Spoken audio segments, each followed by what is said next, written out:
갈라디아서 강의 23번째 시간입니다. 오늘 본문 말씀은 갈라디아서 3장 26절로 29절입니다. 같이 읽겠습니다. 너희가 다 믿음으로 말미암아 그리스도 예수 안에서 하나님의 아들이 되었으니 누구든지 그리스도와 합하기 위하여 세례를 받은 자는 그리스도로 옷 입었느니라. 너희는 유대인이나 헬라인이나 종이나 자유인이나 남자나 여자나 다 그리스도 예수 안에서 하나이니라. 너희가 그리스도의 것이면 곧 아브라함의 자손이요 약속대로 유업을 이을 자니라. 아멘. 계속 믿음에 대한 이야기가 나오고 있습니다. 여기서 말하고 있는 믿음은 우리의 믿음이 아니라 그랬습니다. 인간의 믿음을 말하고 있는 것이 아니라 그분의 믿음, 그리스도의 믿음을 말하고 있는 것이라고 했습니다. 번역자는 그 믿음, 즉 그리스도의 믿음이라는 개념을 이해하지 못하고 있기 때문에 그것을 전부 인간의 믿음으로 오해하고 있습니다. 그러니까 번역이 몽땅 그렇게 반영되어 있는 거죠. 전부 인간의 믿음으로 번역되어 있습니다. 오늘 본문도 역시 그렇습니다. 어떻게 시작되고 있습니까? 너희가 다 믿음으로 말미암아 이렇게 되어 있죠. 누가 읽더라도 우리가 믿음으로, 내가 믿음으로 이렇게 읽게 되어 있는 거죠. 그러니까 우리가 믿음으로 말미암아 하나님의 아들이 되었다. 이런 내용이 되는 겁니다. 원래의 뜻이 완전히 왜곡되는 거죠. 그런 내용이 아닙니다. 자, 찬찬히 들여다보도록 하겠습니다. 얼마나 엉터리 내용으로 변했는지 알게 되실 겁니다. 자, 세 가지 번역을 비교해 드리겠습니다. 보시죠. 보시다시피 우리 성경은 그리스도 예수 안에서라는 구절, 이 표현의 위치를 잘못했기 때문에 아주 어색한 문장이 되어버렸습니다. 믿음과 그리스도 예수 안에서 이걸 떨어뜨려 놓았습니다. 떨어질 수 없는 건데 그렇게 해놓은 겁니다. 떨어뜨려서는 안 되는 문장 구조입니다. 그러니까 그리스도 예수 안에 있는 그 믿음, 즉 그분의 믿음이 맞습니다. 킹 제임스 번역도 그렇게 했잖아요. 물론 정관사를 빼먹고 번역하기는 했어도 그분의 믿음으로 보이게끔 그렇게 번역했습니다. 계속 말씀드리는 거지만 우리의 믿음으로, 인간 쪽의 믿음으로 구원받는 것이 아닙니다. 이 오래된, 거의 세뇌된 우리가 믿음으로 구원받았다, 이 생각을 버리셔야 합니다. 성경은 그렇게 말하지 않습니다. 그리스도 예수의 그 믿음으로 구원받는 것이다. 그분의 믿음이 우리를 구원한 것이라고 말합니다. 그러니까 그분 안에 있는 믿음으로 우리가 하나님의 아들이다. 이렇게 말하고 있는 거죠. 그러니까 그리스도 예수의 믿음이 인간의 믿음으로 둔갑하게 된 것은 아마도 한국 교회에 만연한 인본주의와 밀접하게 연관되어 있다고 생각합니다. 그러니까 인간의 반응, 인간의 결단을 마치 신앙의 목표 지점인 양 착각하고 있는 거죠. 어떻게든 결단하도록, 그렇게 몰아가기만 하면 된다고 생각하고 있는 거죠. 원문대로 그리스도 예수의 그 믿음으로 하나님의 자녀이다 이렇게 말하게 되면 뭔가 약해지는 것 같은 느낌이란 말이죠. 그래서 너희가 다 믿음으로 뭐 이렇게 해야 분발할 것 같은 그런 생각을 하게 되는 거죠. 인간의 반응을 촉구해야 하기 때문에 촉구하도록 이런 무리한, 아니 이런 틀린 번역을 하게 되는 것이고, 그 틀린 것을 또 읽는 독자들은 다시 인본주의에서 허우적대는 이런 악순환이 되는 겁니다. 성경 번역은 해석의 영역과 혼동되어서는 안 됩니다. 번역자는 해석자의 위치에 올라서면 안 되는 거예요. 본인이 납득이 되든 안 되든 원문의 뜻을 훼손하면 안 되는 겁니다. 이건 범죄 행위입니다. 성경은 인간의 반응이나 결단을 추구하지 않습니다. 그것을 목적으로 쓰여진 책이 아닙니다. 그런 목적이었다면 인간의 이성이 받아들일 수 있는 그런 내용으로만 구성되었을 겁니다. 모든 인간이, 과학의 이론들이 동의할 만한 그런 내용들로 채워졌을 겁니다. 그러나 성경은 이런 것에 관심이 없어요. 성경은 하나님이 하신 일에 집중합니다. 그 중에서도 창세전 언약에 집중합니다. 창세전에 하나님이 그 아들 예수 그리스도를 죽였다는 그 일에 중심을 두고 있는 겁니다. 성경은 이 어린 양의 죽음으로 시작해서 또 그 죽음으로 끝나는 책입니다. 다른 이야기는 없어요. 다른 이야기가 있다고 읽는 사람은 그것에 의해서 걸려 죽게 되는 거예요. 교훈으로 읽으면 그것으로 죽는 겁니다. 불행하게도 대부분의 사람들이 그 길로 가고 있는 거죠. 성경을 읽고 거기에 걸려 넘어 죽고 있는 겁니다. 성경은 그런 책이에요. 살리기도 하지만 죽이기도 하는 거죠. 걸려서 넘어뜨리기도 하는 겁니다. 그래서 성경은 계시에 의하지 않고는 읽혀지지 않는 책입니다. 계시가 있어야, 마음의 눈이 밝혀져야 비로소 읽혀지는 책입니다. 그래서 내 믿음이 아닌 그분의 믿음이 일함으로 내가 구원받은 것이구나, 이렇게 되는 겁니다. 내가 잘해서, 내가 분발해서, 내가 결단해서 하나님의 의에 이르는 것이 아니라 쉬지 않고 나를 따라다니면서 설득하신 그 하나님의 열심히 나를 구원하셨구나, 이런 고백이 있게 되는 거죠. 그래야 찬송이 나오는 거 아니겠어요? 내가 잘해서, 내가 결단해서 하나님의 의에 이르게 되었다면 거기서 무슨 하나님을 높이겠냐고. 그러니까 기껏 찬송한다고 하는 것이 뭐겠어요? 자기가 받고 경험했다고 하는 그런 구원의 어떤 주관적인 감정만 잔뜩 가사에 담아놓게 되는 거죠. 하나님께 올리는 내용이 아닙니다. 하나님이 하신 일을 말하는 것이 아니란 말이죠. 그러니 이런 노래들을 가지고 또다시 다른 사람들을 설득하게 되는 거죠. 사람을 상대로 노래하게 되는 거란 말입니다. 그러니까 하나님 들으시라고 찬송하는 것이 아니라 사람들을 설득하고 그들의 반응을 촉구하는 그런 노래가 되는 겁니다.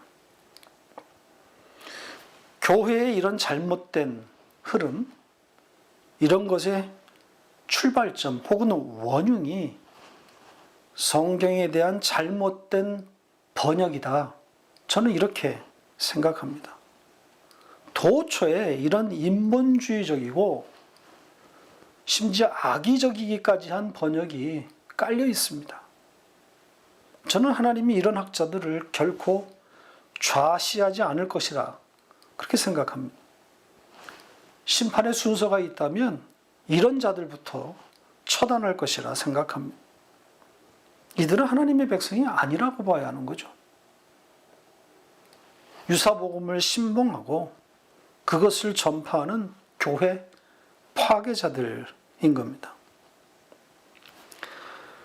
자, 26절로 돌아가서 두 번째 내용을 봐야겠습니다.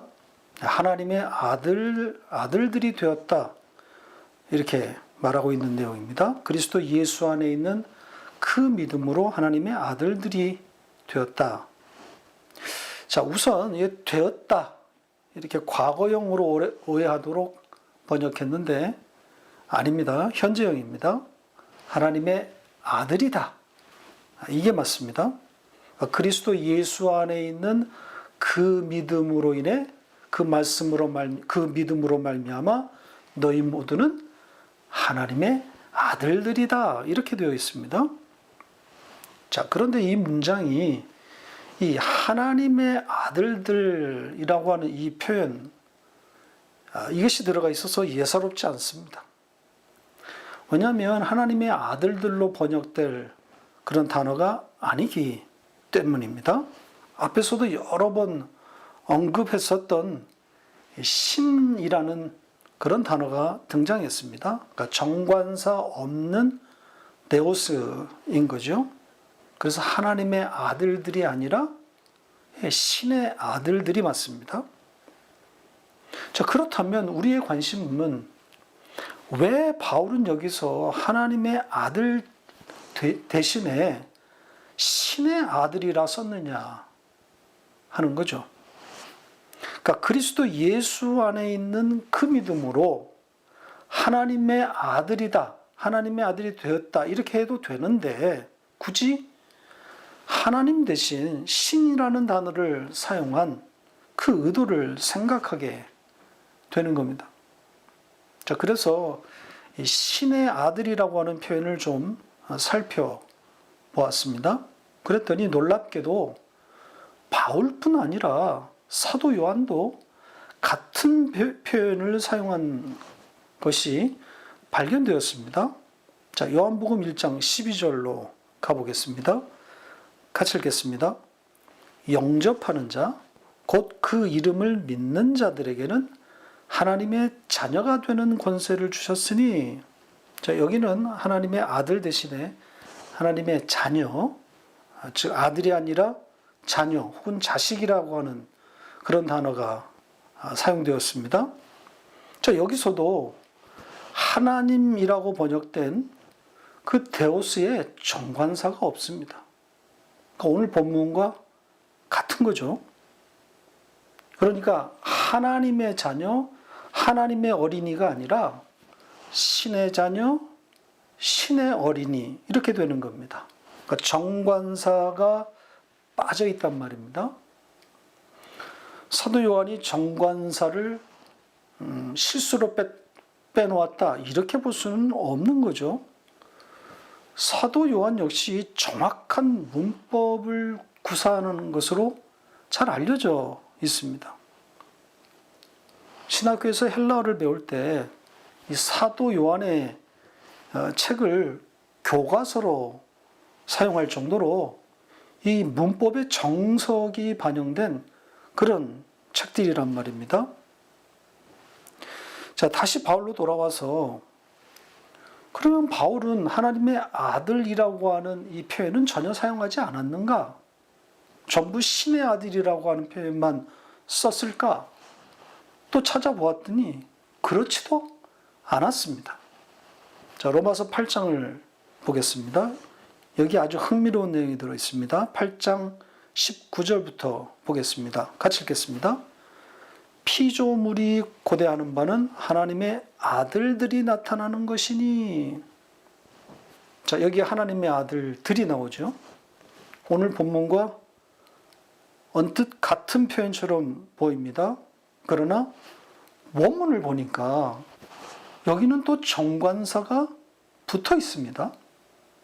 그러니까 하나님의 아들들이 맞는 거죠. 그러니까 이렇게 바울은 하나님의 아들이라고 하는 표현도 사용했습니다. 그러니까 신의 아들, 하나님의 아들을 병행해서 썼단 말이죠.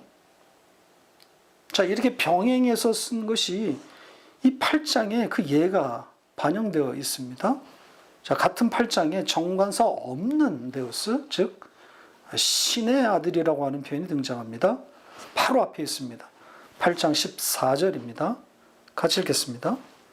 무릇 하나님의 영으로 인도함을 받는 사람은 곧 하나님의 아들이라. 자, 여기에 또 하나님은 정관사가 붙어 있지 않습니다. 그러니까 하나님이 아니라 그냥 신인 거죠. 그러니까 오늘 본문과 또 조금 전에 봤던 요한복음 1장 12절과 같은 겁니다. 그러니까 바울은 지금 같은 로마서 8장에서 그것도 한 문맥 안에서 하나님과 신, 병행해서 등장시켰습니다. 이 지점이 아주 흥미롭다는 거죠. 자, 그렇다면 하나님의 아들이라고 하는 표현과 신의 아들이라는 표현의 차이가 뭘까요? 자, 여기부터는 이제 해석의 문제입니다. 자, 하나님의 아들이라고 했다면 하나님께 속한 아들, 그러니까 아버지와 아들이라고 하는 개념이 반영되어 있는 거겠죠. 또 반면에 신의 아들들 이렇게 썼다면 다른 의미를 생각해 보게 되는 겁니다. 지난번에 우리가 에베소서를 볼 때에 그 1장 1절에 처음으로 제가 이 개념, 이 신의 개념을 소개했는데 기억나시는지 모르겠습니다. 그러니까 하나님의 뜻, 하나님의 의지와 신의 의지, 제가 이것을 이야기하면서 바울이 자신을 신의 경지에 올려놓았다, 이렇게 말한 적이 있습니다. 잠깐 보고 가겠습니다. 에베소서 1장 1절 앞에 부분입니다. 같이 읽겠습니다. 하나님의 뜻으로 말미암아 그리스도 예수의 사도된 바울은, 자, 여기에 하나님으로 번역된 단어가 정관사 없는 데오스, 오늘 본문과 같은 표현입니다. 그래서 하나님의 뜻, 하나님의 의지로 번역될 그런 말이 아니라 신의 의지, 신의 뜻, 즉 바울의 뜻, 신이 된 바울의 의지를 반영하고 있는 표현이라고 했습니다. 그러니까 바울이 자신을 신이라고 좀 부르고 있는 거죠. 자세한 것은 그 설교를 다시 들어보시면 됩니다. 에베소서 강의 3번째, 사람이 아니문이다, 그 편입니다. 자, 그렇다면 오늘 본문 26절에 신의 아들들이란 표현도 이런 흐름을 반영하고 있는 것 아니겠습니까? 그리스도 예수 안에 있는 그 믿음, 그분의 믿음, 그러니까 우리의 믿음이 아닌 그리스도의 믿음으로 인해서 우리는 신이다, 신의 성품을 가진 자다, 이걸 말하려고 하는 의도가 아닌가 생각하게 되는 거죠. 그러니까 하늘적 존재임을 말하고 있는 것이다, 이렇게 보입니다. 땅의 사람들이 아니다.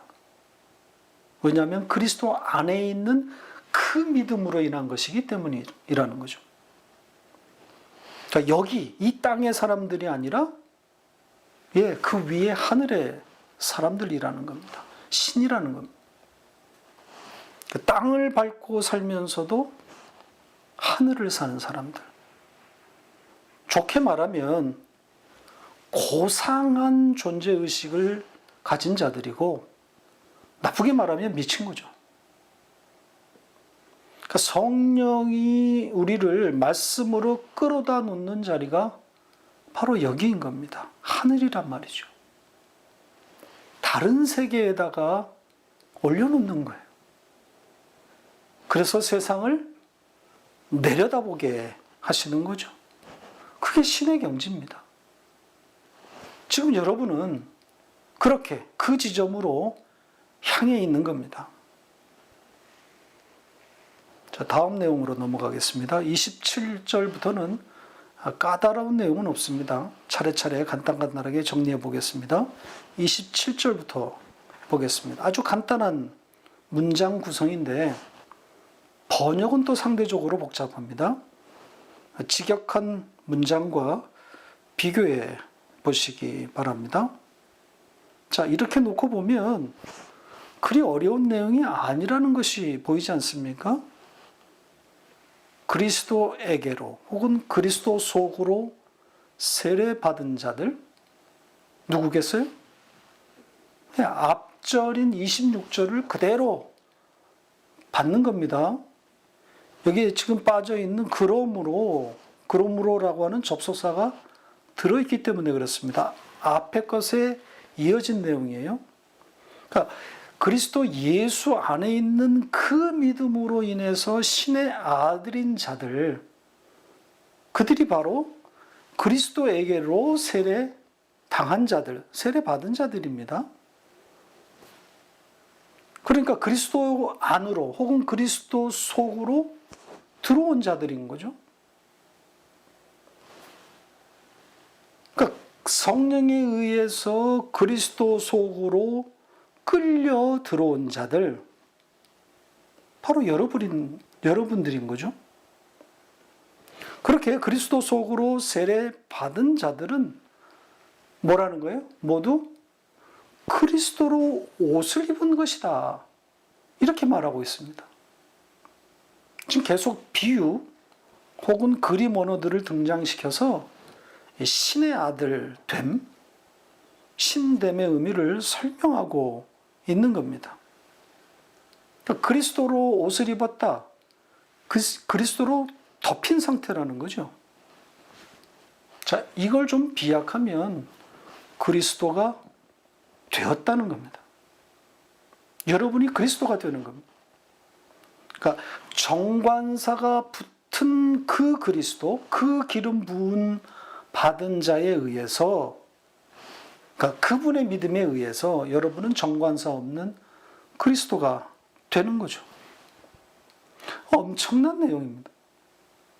문장은 쉬워 보이지만 내용은 거의 천기누설급입니다. 여러분의 자리, 성도의 정체성을 담고 있는 내용입니다. 자, 28절로 갑니다. 28절의 핵심 단어는 뭘까요? 이 단어의 의미가 함축되어 있기 때문입니다. 어떤 단어겠습니까? 하나라는 단어겠죠. 그리스도 예수 안에서는 모두 하나, 이렇게 번역되었는데요. 사실 원문은 이것보다 훨씬 셉니다. 원문은 여기에 등장하는 그 여러 대상들, 그들을 모두 부정하고 있습니다. 이런 겁니다. 그리스도 예수 안에서는 유대인도 없고 헬라인도 없다. 그리스도 예수 안에서는 종도 없고 자유자도 없다. 또 그리스도 예수 안에서는 남자도 없고 여자도 없다. 이렇게 되어 있습니다. 그러니까 다만 하나만 있을 뿐인데 그것은 그리스도 예수 안에 있다는 것, 그것뿐이다. 이런 내용입니다. 그러니까 그분으로만 존재한다는 거죠. 그분으로 옷을 입은 자, 그분으로 덮인 자들만 존재한다는 겁니다.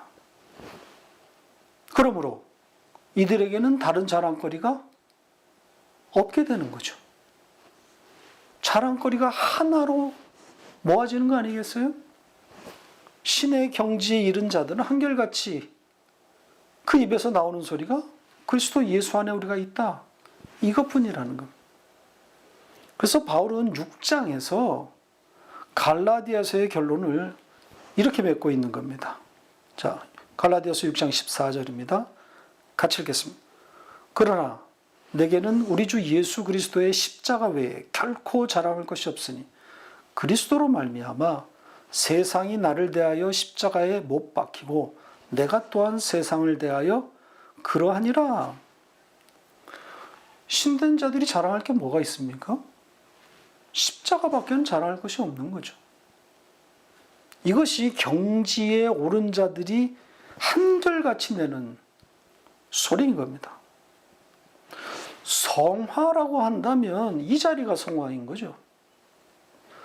시간이 흐를수록 더욱 선명해지는 나의 죄성, 더욱 뚜렷하게 드러나는 나에 대한 집착, 자기애, 이게 보인단 말입니다. 그러니 십자가에 기댈 수밖에 없는 거죠. 그렇게 부끄러운 구원인 겁니다. 자, 이제 마지막 절입니다. 마지막 29절 문장은 가정법을 써서 강조되어 있습니다. 만일 너희가 그리스도에게 속했다면 이렇게 되어 있습니다. 한번 자신의 위치를 돌아보라는 거예요. 누구에게 속한 자인지 생각해 보라는 겁니다. 그렇게 그리스도에게 속한 자는 다음과 같은 두 가지 의미가 있다. 이렇게 말하고 있습니다. 첫째는 그리스도에게 속한 자는 곧 아브라함의 씨다. 이렇게 말하고 있습니다. 자, 이 말 속에는 네가 그리스도에게 속했다면 바로 너가 아브라함의 씨야. 이런 의미가 담겨 있는 겁니다. 그러니까 가짜 씨가 많다는 의미도 포함되어 있는 거죠. 지금 갈라디아 교회는 저마다 아브라함의 씨가 되겠다고 율법을 붙들고 있지 않습니까? 율법을 지킴으로 아브라함의 자손이 될 수 있다. 이런 생각을 하고 있는 거란 말입니다. 그런 갈라디아 교회를 향해서 아브라함의 자손됨의 바른 의미를 가르치고 있는 겁니다. 그리스도에게 속한 자가 아브라함의 씨. 자, 이렇게 말할 수 있는 근거가 뭐겠어요? 그리스도와 아브라함의 관계를 보면 알 수 있는 거죠. 자, 주님이 직접 그 부분에 대해서 말씀하신 내용이 있죠. 아브라함이 예수 그리스도를 믿고 바랬다. 아브라함이 예수 그리스도를 믿었다는 거죠. 아브라함도 십자가로 인해 구원받았다는 거죠. 자, 요한복음 8장 56절입니다. 같이 읽겠습니다. 너희 조상 아브라함은 나의 때 볼 것을 즐거워하다가 보고 기뻐하였느니라. 보았고 즐거워했다고 그러죠? 이미 일어난 일이라는 겁니다. 아브라함의 때에 일어난 일임을 말하고 있는 겁니다. 성경의 문법을 모르면 읽히지 않습니다. 창세전 언약을 알아야 그것이 이해되어야 이 말이 들어올 수 있는 거란 말입니다. 아브라함도 또 그 이전에 아담도 노아도 다 십자가로 구원받는 겁니다. 다른 구원의 방도는 없어요. 천하 인간의 구원 얻을 만한 다른 이름은 없습니다. 오직 구원의 이름 예수뿐입니다. 자, 두 번째 내용, 29절의 두 번째 내용은 그리스도에게 속한 자는 약속에 따른 상속자이다. 이렇게 되어 있습니다. 우리 성경은 약속대로 유업을 이을 자 이렇게 번역했는데 원문을 잘 담아내지 못한 번역입니다. 그냥 약속에 의한 상속자이다. 이렇게 되어 있습니다. 자, 여기에 약속, 그 약속의 사전적인 뜻은 위에서 전해준 말, 이런 뜻이라고 그랬죠. 그래서 언약과 같은 의미로 사용된다 그랬습니다. 그러니까 약속에 따라서 약속에 의해서 상속자가 되었다고 하는 것은 하나님의 일방적인 행위에 의한 결과라는 거죠. 그러니까 인간의 개입이 없었다는 겁니다. 인간의 믿음도 끼어들 자리가 없는 거죠. 오로지 하나님의 일방적인 은혜의 결과입니다. 그리고 이 상속자란 말, 이 말의 사전적인 뜻은 땅을 받았다, 땅을 분할받았다 이런 뜻이라고 했죠. 그리고 그 땅은 가나안 땅이라고 그랬습니다. 따라서 여기에 이 상속자라고 하는 의미는 천국, 하나님의 나라가 되는 거죠. 그러니까 그 하나님의 나라를 받았다는 그런 의미입니다. 그러니까 앞에 나왔던 하늘적 존재, 그 의미를 담은 신의 아들, 그것과 맥을 함께하고 있는 거죠. 하늘에 속한 자라는 것. 자, 바울은 빌립보서에서 이렇게 표현했습니다. 빌립보서 3장 20절입니다. 같이 읽겠습니다. 그러나 우리의 시민권은 하늘에 있는지라 거기로부터 구원하는 자, 곧 주 예수 그리스도를 기다리노니. 성도의 정체성을 담고 있는 말씀입니다. 그러니까 이 시민권이라고 하는 당시에 아주 이 민감한 단어를 하늘과 결부시켜 놓았습니다. 그 성도의 정체성을 담아 놓은 거죠. 그래서 성도는 하늘적 존재라는 겁니다. 그러면서 그 자리에서 거기로부터 구원자 예수 그리스도를 기다린다. 이렇게 말하고 있습니다. 여기 거기로부터 그 자리는 앞에 있는 하늘입니다. 그러니까 하늘에서 주님 예수 그리스도를 기다리고 있다는 거죠. 땅에서 주님을 기다린다고 하는 이 전통적인 생각과는 다른 이야기인 거죠. 하늘에서 기다린다고 그래요. 그렇게 성도는 하늘을 살면서 주님을 기다리는 존재들입니다. 이 점을 유의해서 자신의 삶을 돌아보시기 바랍니다. 하늘에서 주님을 기다린다고 하는 그 의미를 잘 생각해 보시기 바랍니다. 땅이 아니라 하늘입니다. 하늘을 살고 있다는 뜻입니다. 자, 말씀을 맺겠습니다. 성도는 하늘을 살도록 설계된 그런 존재들입니다. 땅과 땅적인 가치에서는 만족함이 없는 존재입니다. 성도는 하늘과 하늘적 가치를 붙들게 되었을 때 비로소 거기에서 만족함을 얻게 되어 있습니다. 그런데 우리의 죄성은 여전히 땅의 것을 붙들 것을 계속해서 속삭인단 말이죠. 그리고 우리는 자꾸만 거기에 속는 거고요. 성도는 이 땅에서 더 많은 것을 얻고 소유해도 만족함이 없습니다. 성도는 하늘적 가치 속에서 거기로부터 주님을 기다릴 때 비로소 행복한 겁니다. 혹시 잠시 이것을 놓치고 있었다면 이 말씀에 귀를 기울이시기를 바랍니다. 하나님의 백성은 무엇을 먹고 사는가?